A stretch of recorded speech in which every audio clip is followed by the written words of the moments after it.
Welcome back to State of Decay 2 and the Salt of the Earth. So we just tried out, in our previous episode, a fun exploit with Zombait, and killed the last 2 Plague Hearts on the map. So we're doing pretty well there.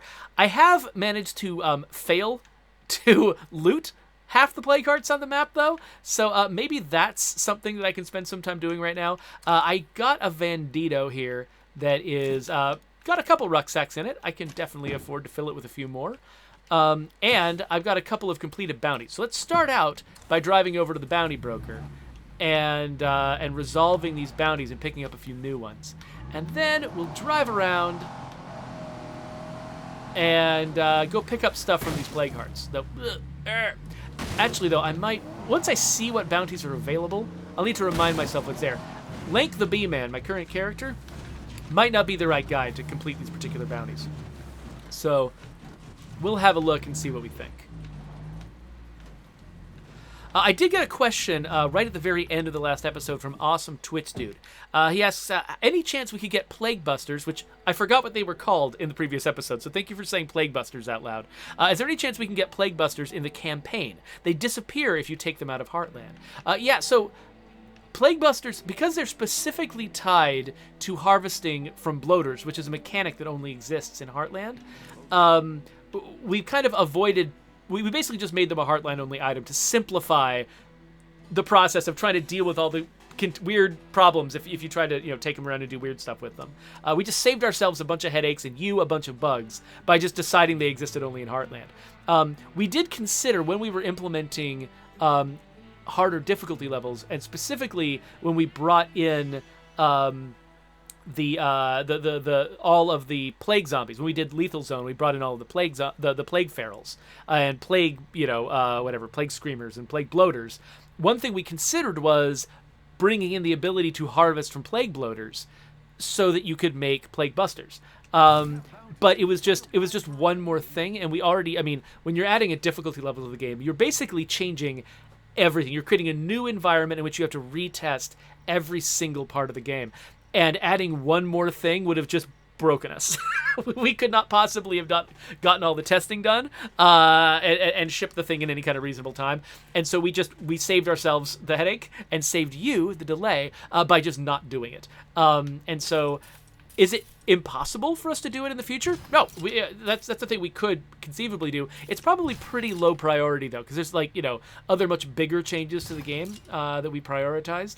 And so I wouldn't hold your breath until that happened. It's not inconceivable, though. We did consider doing it. So, so let's see here. So let's have a look at these deals. Okay, so freaks with vehicles, that's something I can do as anyone. Ferals with revolvers. I happen to have a revolver. Bladed weapons, I don't have. Enclave to friendly status, unlikely to do here. Bloater with explosives, I could do, running around as Lank the Bee-Man. I don't have any explosives on me, but that isn't a deal breaker. So, yeah, I think that's pretty good. So now, let's just start driving around at night, going after plague husks. Hey, remember before we had those Plague Husk icons on the map and you just had to remember where your Plague Hearts were? And if you forgot where a Plague Heart was, that's it. You were just never getting that loot again unless you searched every single site. Remember that? It's so funny to me now and then to remember how recent a lot of this work is. Like I said in the previous episode, we've been supporting this game for 4 years now after release. This game came out originally in 2018. And so there are features in this game that have been in this game for years that also were not in this game for years, that we went years without, which is just, it's weird to me. Oh, right, I've already filled my inventory with bounty broker stuff, so let me drop some of this stuff off, including, what did I get? The AK-7, the Valentine. I love the Valentine. Somebody's getting the Valentine. Anniversary cake oven. That's valuable. Actually, I should grab one of those with my other community at some point. Don't care about the rescue knife, but whatever. I've got it now. All right, let's go back in here and grab some more stuff. I guess I could also search. Oh, no.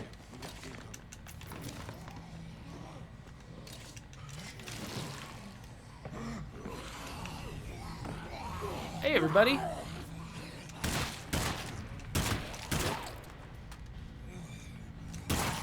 Haha. Okay, how are we doing? Okay, so that's full.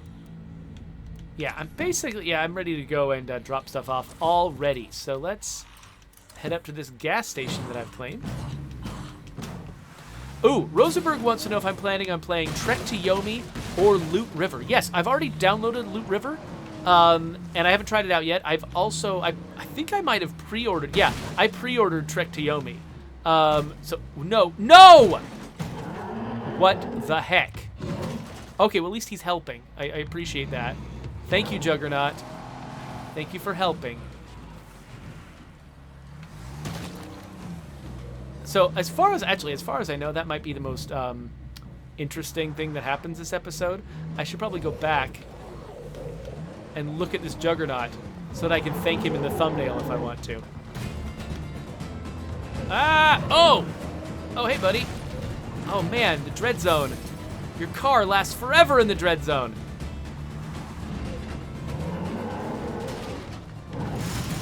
Oh! Yeah! What are you doing? Stop it. Okay, this is not what I had in mind. Oh, gosh. Okay, I guess I'm getting out.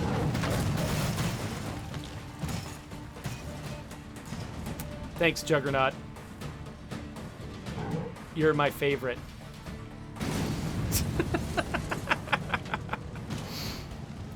Oh, what a helpful Juggernaut. I love how not seriously I get to take that Juggernaut because I'm in the Dread Zone. Okay, so let's keep following our... let's keep following this. Am I ever getting this car back? I've got no idea. Can I even get in? Let's see. Let's see what happens. Looks like we got a bloater. Oh, hey, a bloater. Oh, wait, but I haven't grabbed explosives yet, so I don't think I've got any on me, no. So Oni3801 asks, do you think it's possible that we might get a firebomb crossover from Sea of Thieves? What? I wasn't paying attention.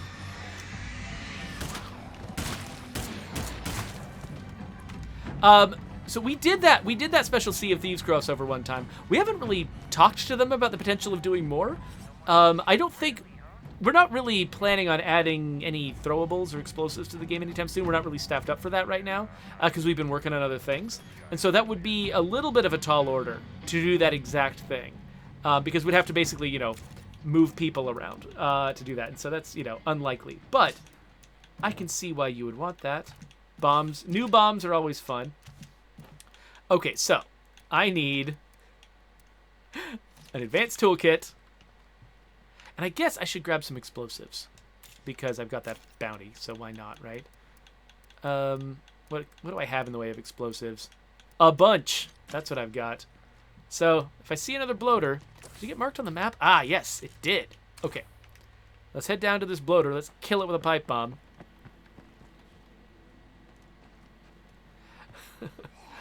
Coalition is naming a specific weapon that he wants. Oh, man. Okay, so we've got an entire channel in our Discord that is just basically about people requesting the weapons that they want. And for a while, that included some hope because we were still working on the Bounty Broker. And yeah, we were just adding new guns to the game all the time. Lately, we're not adding a lot of new guns right now. And so there aren't a lot of opportunities, even if you have the most reasonable and beautiful request. The chances of us actually doing it right now are fairly low because that's just not where our focus is right now. We're focusing on a lot of these big systemic and metagame improvements. Oh, the bloater's in a... Oh, no, it's up there. Oh, that's right. So there's something really weird and interesting to me anyway, I don't know, about how our... Can I even get that guy up there? Can I get up there? Let's see. About the way that our markers work. In that the elevation of that yellow marker on the screen is the same as it's the same height it would be as if it were above my character's head. Get off, stop it. Oh, if only I had held on to the stamina items that I'd collected instead of just throwing them away like I often do.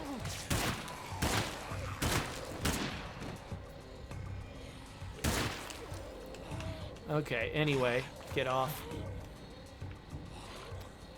Is the bloater gone now? No, he's over there somewhere. Oh, I see him.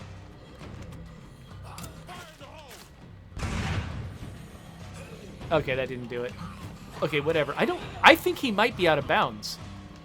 I think I might not be able to get up there.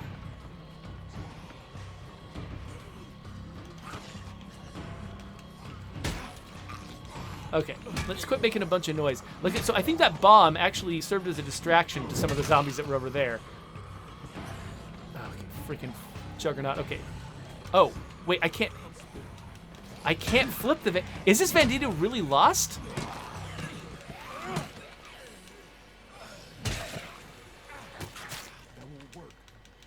Dang it!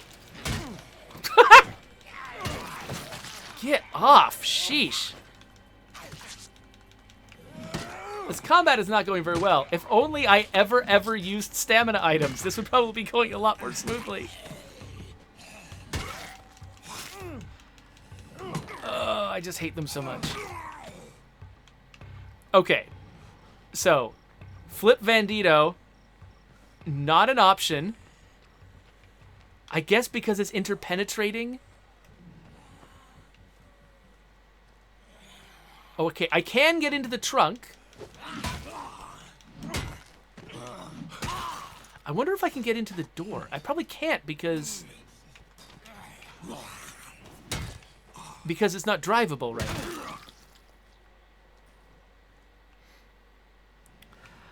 Oh yeah, Muggle Mama, I'm really sorry about the amount of cursing in our game. So Muggle Mama is saying that, because they like to be able to play games, in front of their kids and stuff like that. The amount of cursing in our game is obnoxious. I'm really sorry about that. I agree with you that that people shouldn't assume that sort of the mature rating of a game is a thing that you can just apply across the board and assume that if somebody's comfortable with violence, that means they're comfortable with language, which means they're comfortable with sex. You can't compare those things. They're all separate scales that different people have different levels of comfort with across the board. And while as much fun as it's been for me to, some of my favorite like Enclave names, for instance, have curse words in them, and that's fun for me. I absolutely understand where you're coming from, and so I don't like that about our game. I don't like the fact that we kind of assumed that everyone would be on board with just a lot of really harsh language all the time pervading the game. So yeah, I can't. Unfortunately, I think it would be very difficult to actually filter it, to actually change it at this point. But that is a point that I hope I can make to folks for like the future of the franchise, is that like not everybody's really going to be on board with everyone cursing like sailors. So yeah, so Oni is suggesting that I could ram it with another vehicle. The thing I'm trying to do is not attract that Juggernaut over there. And this will be noisy.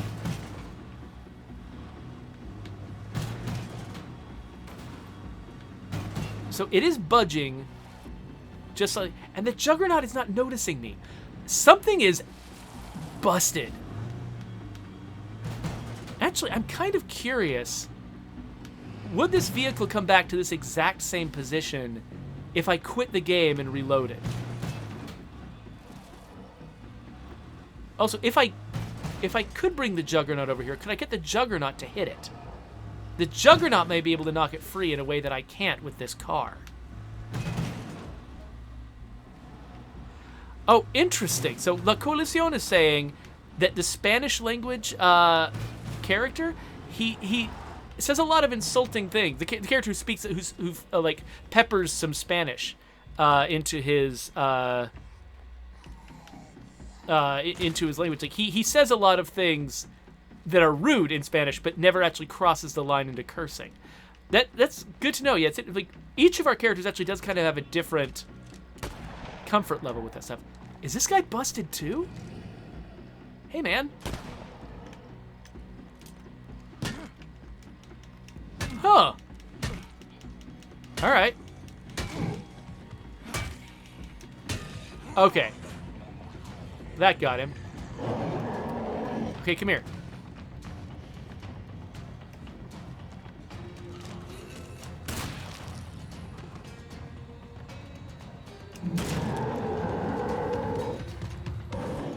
Oh, crap.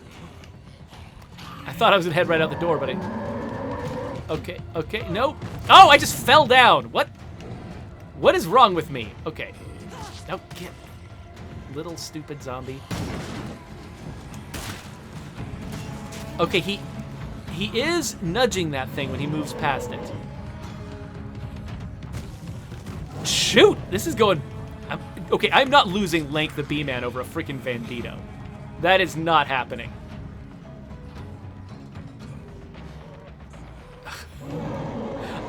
Link the Bee-Man is one of the best looking characters I've ever had.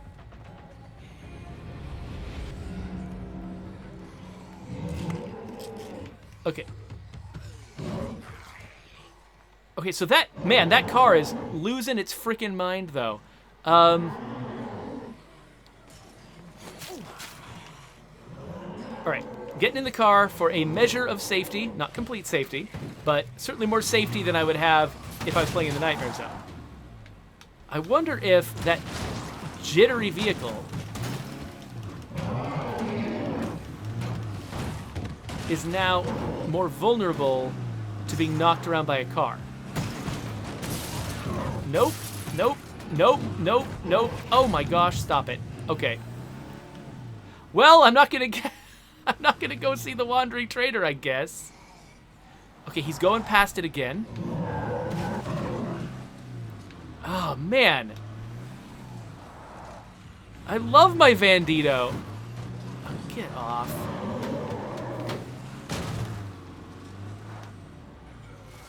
I love my Vandito so much.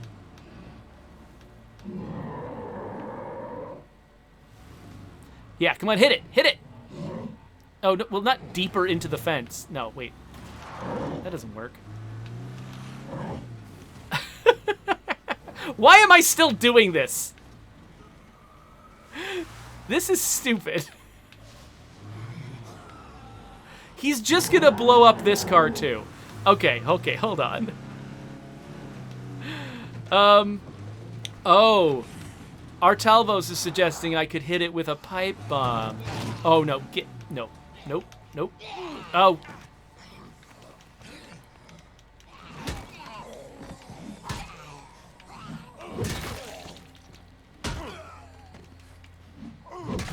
Anyone else? Pipe bomb is a good idea. I'm not sure what it'll do.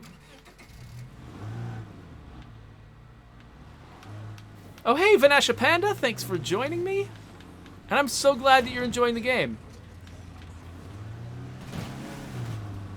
Okay, let's try that. Oh, gosh, okay. No, stop it. No, I don't want to get in the car. I want to... Oh, gosh, okay, now I do want to get in the car. Oh, yeah, so if I want to get in the car, I do an execution on a zombie. If I want to do an execution on the zombie, I get in the car. Of course that's how it freaking works. Okay, everything is going wrong. We're taking a break from this nonsense. Okay, let's come back here. Collect ourselves a little bit. I think we're not getting that Vandito back. I think we're repairing this Pilato. Oh, hey, look, some of this.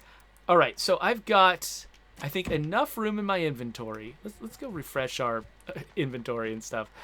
I've got enough room in my inventory. I think I can get the crap out of the back of the Vandito and get it into the new car. I think that might have to be our solution. I'm going to refresh my stuff here. I'm going to heal my character. Let's have some coffee. Wait. Do I literally have no coffee? Oh, no, it's up here. Okay, there we go. Have some coffee. Let's grab some bullets. Okay, I think that the Juggernaut is not going to be helpful. So yeah, let's drive back down there. Oh, Dr. Lackenstein is pointing out that I might not need to quit and come back. If I just drive away, then when I come back, that car might be in a slightly different position when it respawns. That's a really good point. Because I've been thinking of quitting and coming back to try to cause that same effect, but driving far away might actually have the same effect. So I don't know how far away I would have to get, really. I mean, I guess I'd probably have to be 2 cells away for it to despawn and then respawn, probably, right? I think I might be far enough away now. I'm not sure. Let's head back. I think cars stick around more than zombies do, so it might still be exactly where I left it when I come back. But let's go see.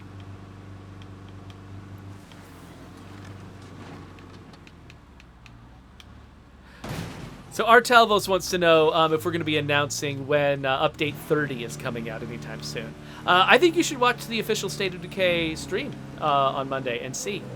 No promises. Particularly, I don't think we'll be able to give you things like a precise date or whatever anytime soon. But, we might be able to give you at least a little bit more clarity. Okay, now it's still where it was. But you can see that it goes inert when I'm far enough away.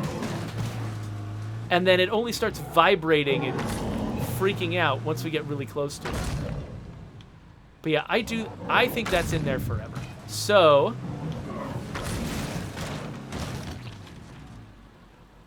let's take the equipment that I brought with me and use it to destroy this Juggernaut so that I have just a moment of peace. All I'm looking for is a moment of peace to deal with my stuff.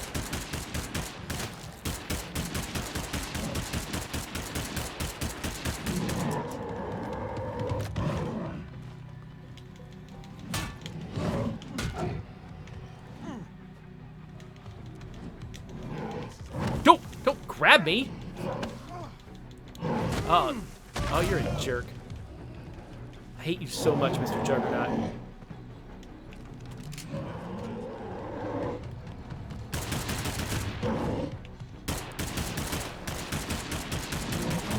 There we go.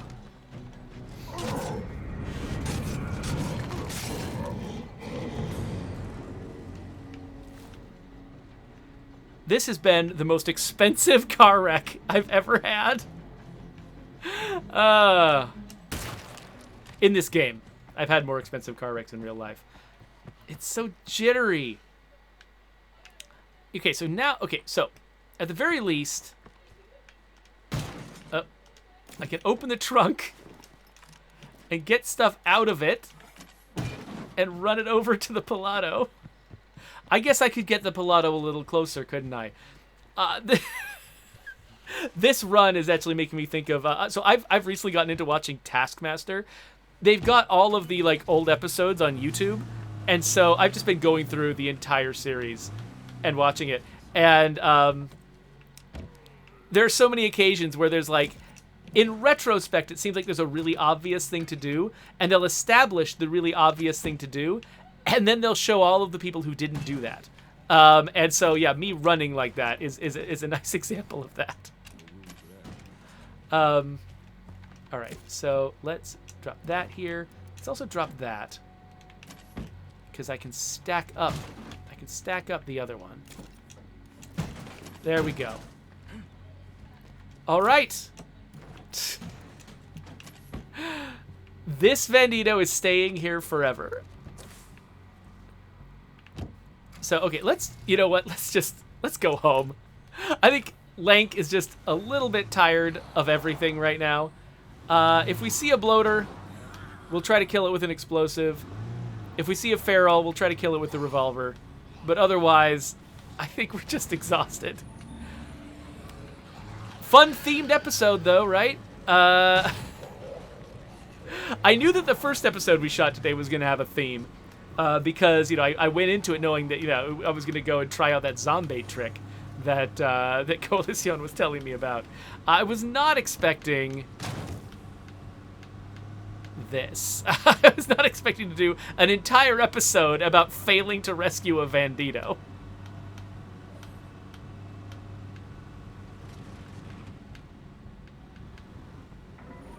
Oh, so Vinash Panda wants to know, is what is this? Is this Heartland? I've never seen a Blood Juggernaut outside of Heartland. So yeah, so this is, I'm playing in regular old Cascade Hills, but I'm playing at Dread Zone difficulty.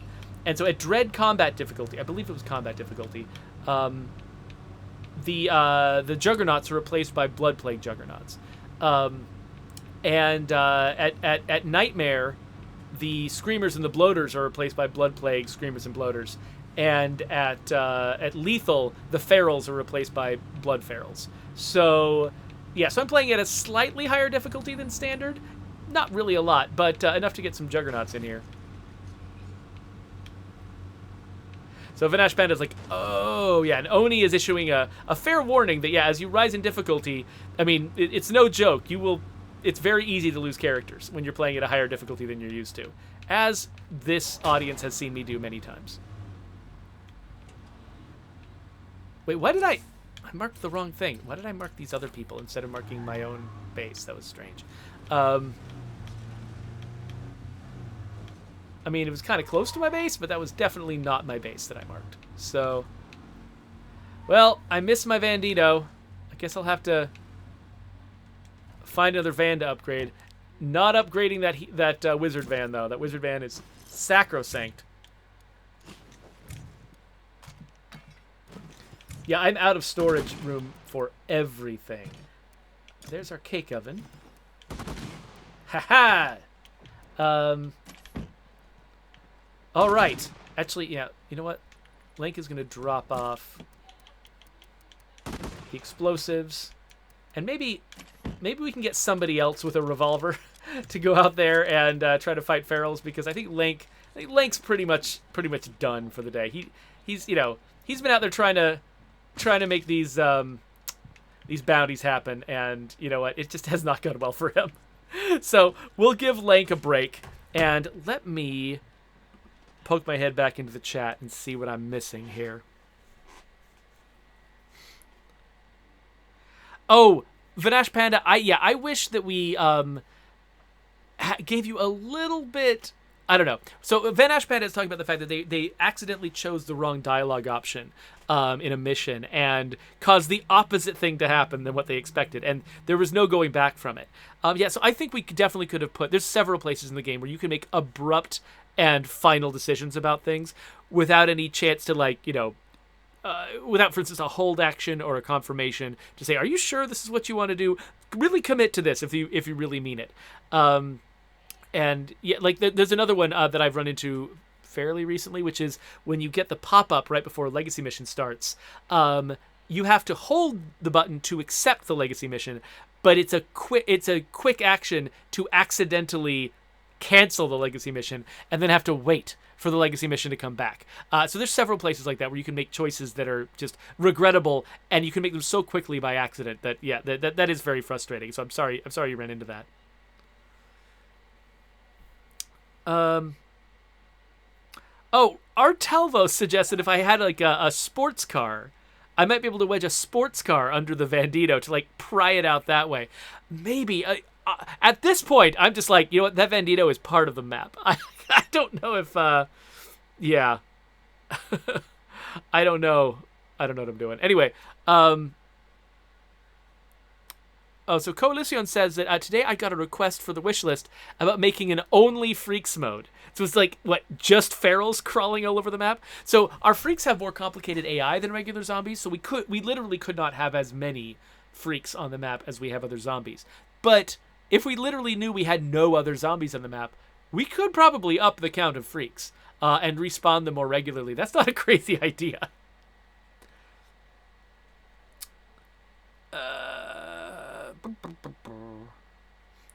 Quintarius Quincy asks, is it weird that the Safari Razorback costs more than a truck? So, yeah, it's interesting how the economy of a video game just does not have to line up with the economy of reality. Because in this, in this video game, having a really fancy weapon is more valuable than having a particular vehicle. Vehicles are all over the place, and you can upgrade them yourself or whatever, whereas finding a particular gun, you can't make them yourself, and they're not just scattered everywhere the same way. It's like there's much more guns, so each individual gun is more individually valuable than a vehicle. And so so we end up charging less influence for vehicles sometimes in the bounty broker than for weapons. And also, like, I mean, we built that bounty broker system over a long period of time, and I'm sure there are lots of discrepancies. As our thinking about the value of these things changed over time, I don't think we've necessarily gone back and made sure that everything was in harmony. So I'm sure there's plenty of like one-to-one comparisons you can make in the bounty broker that make no sense next to each other, that only kind of made sense while we were sort of riding the wave of us discovering the economy of the bounty broker over time. Vanesh Panda wants to know if there's ever going to be a way for followers to drive cars. Even something as simple as asking a follower to hop into a car you found and drive it back to base. So simulating people driving cars around the map is a massive AI task that we would probably... It's very unlikely that we'll ever add that to the game. The idea of behind the scenes, without actually showing it on screen, pretending that your followers are taking vehicles back, that is something that we've got on our internal wish list, something we'd love to do at some point. We haven't scheduled it. It's not like on the docket anywhere, but it is something that we think would be a good idea. That, like, we know that a lot of people in the audience would appreciate it. But I can't make any promises, especially because I'm not even on that team anymore. So who knows what they're doing? I check in with them, especially when I'm about to host a stream. I check in with them to make sure that I know what's going on. But yeah, I've got a lot less personal knowledge of the immediate priorities than I used to have when I was actually the design director of that team. Anyway, I should wrap this episode up. So we're going to keep playing State of Decay 2 live on Twitch. But for people who are watching this later on YouTube, it's time to subscribe to my channel and click on some links and stuff like that. The next Salt of the Earth video that I make is going to go right here when it's ready.